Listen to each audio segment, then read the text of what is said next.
ایسے سوالات جب سامنے آئے تو لوگوں نے سوچنا شروع کیا کہ نہیں، یہ جسم جو ہے اس طرح کا نہیں ہوگا، اور نہ جسم میں ہوگا، بلکہ ممکن ہے اللہ کوئی اور صورت میں ان کو پیدا کرے۔ تو یہ جو ڈفرنٹ انٹرپریٹیشن ہے اس کا حوالہ موجود ہے۔ کیا اس دن اللہ نظر آئے گا؟ کیا ہم ان کو ظاہری آنکھوں سے دیکھ سکیں گے؟ ان سب کے حوالے سے بہت سے انٹرپریٹیشن ہے، اور حساب اور کتاب کی صورتحال کیا ہوگی، جنت اور جہنم کی صورت کیا ہوگی، اور یہ سب کچھ ختم ہونے کے بعد اللہ کیا کرے گا، پھر ایسا ہی ایک سلسلہ شروع کرے گا۔ تو یہ جو ظاہری بیانات بھی قیامت کے حوالے سے ہے وہ اتنا صاف نہیں کہ اسے اسی طرح قبول کیا جائے۔ جیسے ہی آپ سوچنا شروع کرتے ہیں، اسلامی احکام اور نظریات کی تشریح ظاہر اور باطن کے مختلف ڈائمنشن میں ہے۔ ظاہر کا ایک ڈائمنشن ہے، باطن کے کئی ڈائمنشن ہے کہ آپ کس لیول پہ کہاں سے یہ سوال پوچھ رہے ہیں۔ جس طرح ہم معراج کا سوال پوچھتے ہیں، معراج نبی صاحب معراج کر کے 7ویں آسمان میں گئے، تو جب آپ اس کے بارے میں سوال کرتے ہیں کیا جسم کے ساتھ گئے تھے، تو جسم کے ساتھ گئے تھے، پھر تو ٹائم اور اسپیس کی بات ہوئی۔ اس کا مطلب یہ ہے کہ اللہ کسی اور جگہ پہ سیارے سے باہر آسمان میں کہیں ہے، تو ہم سب نیچے یہاں کیا کر رہے ہیں؟ اور ہم سے یہ کیوں کہا جا رہا ہے کہ اللہ آپ کے آس پاس؟ اگر اللہ ہمارے آس پاس ہے تو یہ جسم کے ساتھ 7ویں آسمان میں جانے کا کیا تاثر؟ تو پھر جب ایسے سوالات آتے ہیں اور کہتے ہیں نبی صاحب کافی کچھ نظارہ کر کے واپس آئے، تو یہ اس کو ایک سیکنڈ بھی نہیں لگا ہے، وہ ٹائم نہیں گزرا تھا۔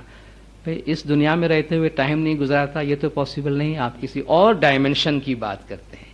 تو جب آپ جب ایسے سوالات کرتے ہیں تو پھر جو باطنی انٹرپریٹیشن ہے وہ ہمارے سامنے آتا ہے، اور اس حوالے سے قیامت کے جو مناظر ہے، قیامت کے جو بیانات ہے، اس کو اسپریچول اور ایسوٹیرک باطنی انٹرپریٹیشن کے طور پر لیا گیا ہے۔ اور نبی صاحب کی ایک حدیث اس حوالے سے بتائی گئی کہ ممات فقط قامت القیامہ، کہ جو مر جاتا ہے اس کی قیامت ہو جاتی ہے، جو مر جاتا ہے اسی کے ساتھ اس کا حساب کتاب ہو جاتا ہے، بلکہ زندگی کے اندر ہی اس کا حساب کتاب جو ہے وہ چلتا رہتا ہے۔ اس حساب سے جنت اور جہنم کے جو انٹرپریٹیشن ہے وہ بھی مختلف ہوں گے۔ اگر قیامت مختلف ہو گئی تو جنت اور جہنم بھی مختلف ہے، اور اس میں یہ کہا گیا کہ اللہ نے تشبیہی زبان میں بات کی ہے۔ اللہ تعالیٰ کی نعمتیں جو روحوں کو، مومنین کو حاصل ہوتی رہی ہیں، ہوتی رہیں گی، وہ جنت ہے، اور اللہ تعالیٰ کی رحمت سے جو محرومی ہے اس کو جہنم کا نام دیا گیا ہے۔ قیامت کے حوالے سے کہ قیامت پھر کیا ہے، اگر ایک شخص مر جاتا ہے اور وہی اس کی قیامت ہے، تو پھر جو یہ قیامت آنے کی بات کی جاتی ہے، ایک دن مولانا نے بھی فرمایا کہ ایک نہ ایک دن آپ کو اپنے اعمال کا جواب دینا پڑے گا، تو یہ کیا ہے؟ دیکھیے، قیامت کا ذکر جو اللہ نے قرآن میں فرمایا ہے اس حساب سے قیامت کی کئی کیٹیگریز ہے، قیامت کا کئی لیول ہے، اور ہم میں سے ہر ایک اپنے اپنے نوعیت کی قیامت سے گزرتے رہے ہیں۔ قیامت کا تصور کسی چیز کے خاتمے کی طرف اشارہ کرتا ہے، ٹھیک ہے، ایک دن سب ختم ہو جائے۔ بھئی کیوں ختم ہو جائے گی ایک دن ساری چیزیں؟ کیونکہ ایک دن یہ ساری چیزیں پیدا ہوئی ہیں۔ آپ کسی چیز کے اینڈ کا تصور اس لیے کرتے ہیں کہ اس کا کوئی بگننگ ہے، ٹھیک ہے۔ اگر ہم کہیں نہیں یہ ہمیشہ سے ہے تو پھر آپ کے سامنے سے خاتمے کا تاثر ختم ہو جائے گا۔ ہمیشہ سے ہے تو چلنے دو، پھر آپ کو کیا تکلیف ہے؟ نہیں، اس کا ایک آغاز ہے، اور آغاز ہے تو اس کا انجام ہوگا۔ اسماعیلی تعلیمات کے مطابق مولانا نے فرمایا ہے کہ کریشن کوئی ایک ایونٹ نہیں ہے کہ اللہ نے فرمایا ہو جا اور ایک چیز ہو گئی، کہیں بھی نہیں تھا وہ چیز ہو گئی، بلکہ creation is a perpetual event, یعنی کریشن کنٹینیو ہے، کائنات پھیل رہی ہے، ہر روز ہر لمحہ کتنی کائنات وجود میں آتی ہے، اور اللہ کی یہ کائنات پھیلتی جا رہی ہے۔ اگر کریشن پرپیچول ہے تو قیامت ون ایونٹ کیسے ہو سکتی ہے؟ اگر کریشن پرپیچول ہے تو قیامت بھی پرپیچول ہے. اگر چیزیں بن رہی ہے تو چیزیں ٹوٹ رہی ہے. زندگیاں بن رہی ہیں, زندگیاں ٹوٹ رہی ہے. تو بننا ٹوٹنا کا جو عمل ہے وہ کنٹینیوس عمل ہے, ایک پرپیچول ایونٹ ہے. اس کے لیے قیامت کے کسی ایک گھڑی کی طرف دیکھنے کی ضرورت نہیں.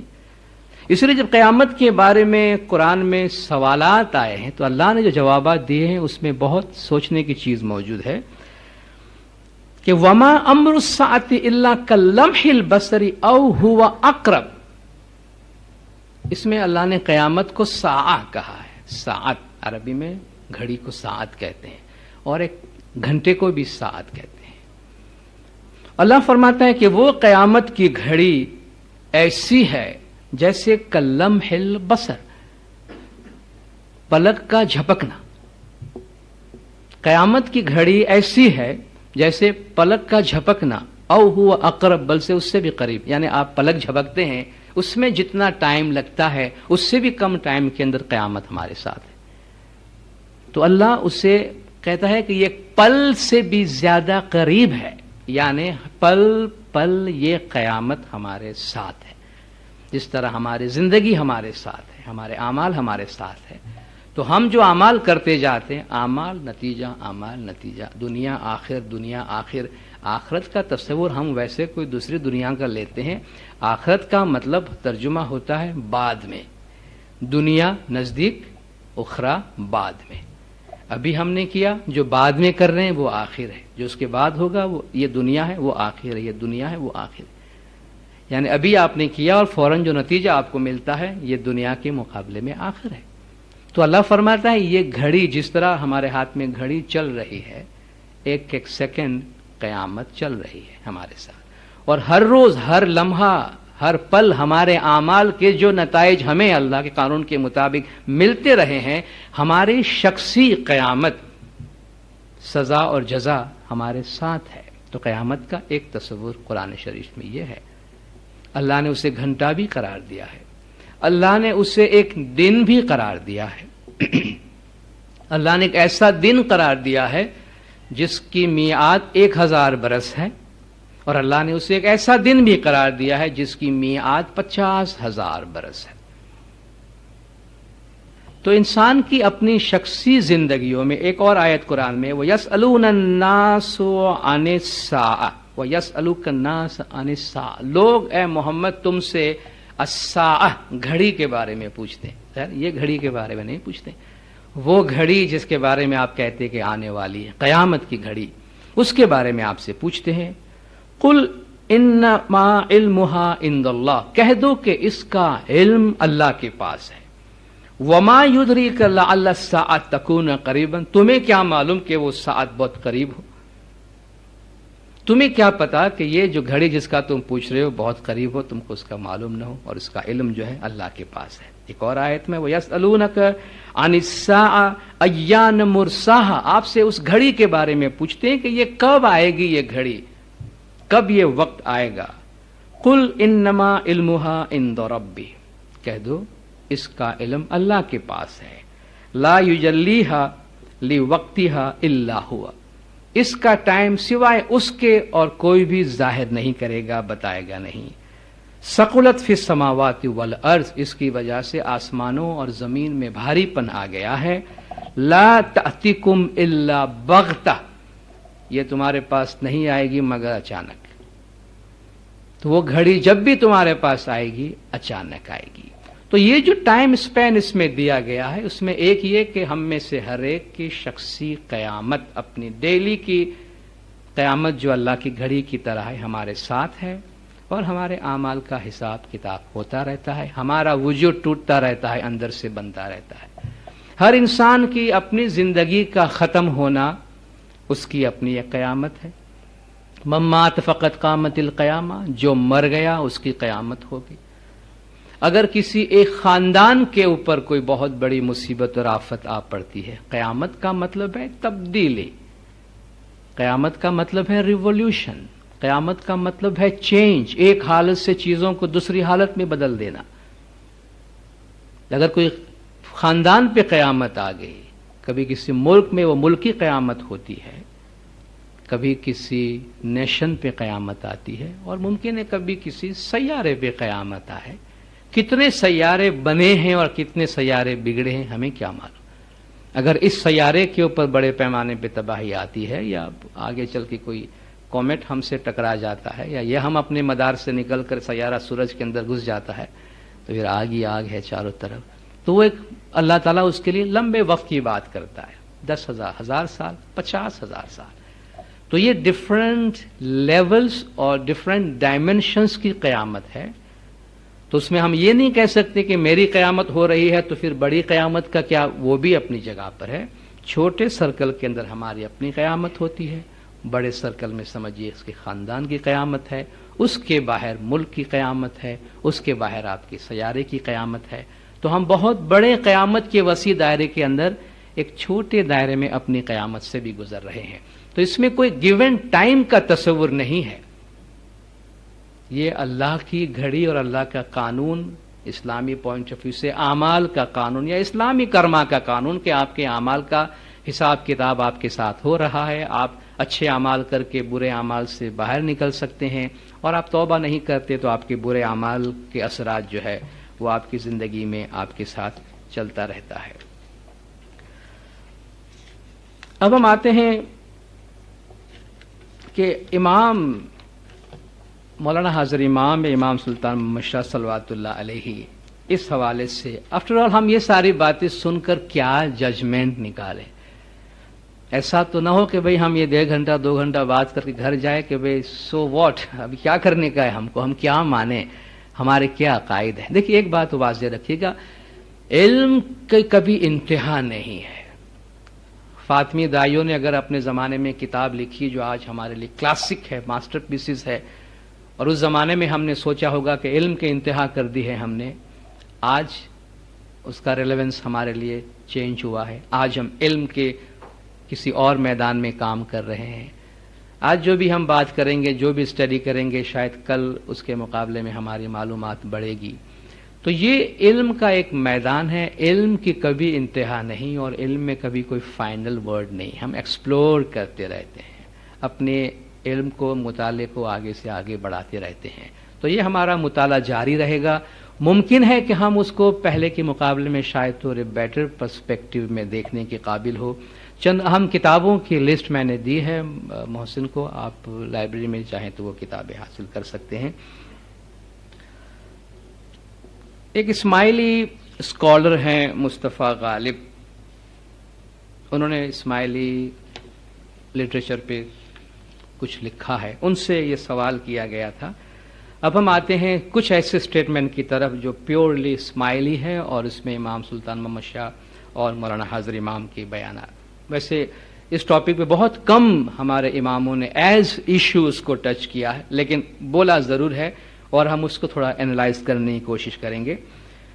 یہ پروفیسر مصطفیٰ غالب جو ہے، ان سے یہ سوال کیا گیا، اور یہ اسماعیلی افریقہ اسماعیلی میں 13 مارچ 1972 کو یہ چھپا ہے، اور اتر پاکستان کے لٹریچر میں بھی یہ چھپا ہے۔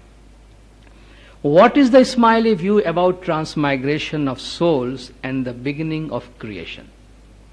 ٹرانسمائگریشن آف سول کے بارے میں اسماعیلی ویو کیا ہے؟ اور یاد رکھیے یہ مصطفیٰ غالب انڈین لٹریچر اور گنان کے پوائنٹ آف ویو سے بات نہیں کر رہے ہیں، یہ جو ہمارے عربک اور پرشین لٹریچر ہے، خاص طور پہ عربک لٹریچر ہے، اس کو سامنے رکھتے ہوئے بات کر رہے ہیں۔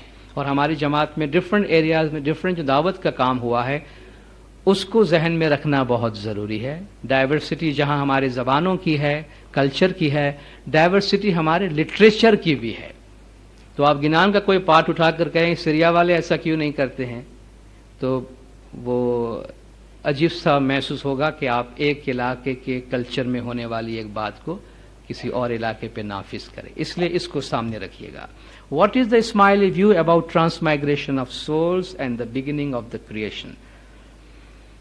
جواب دیا اس نے، many authors ancient and modern who wrote about Ismaili beliefs claimed that the Ismailis believed in the transmigration of souls, the transfer of the soul after death to another human being or to an animal or a plant, but assert that man after death undergoes changes.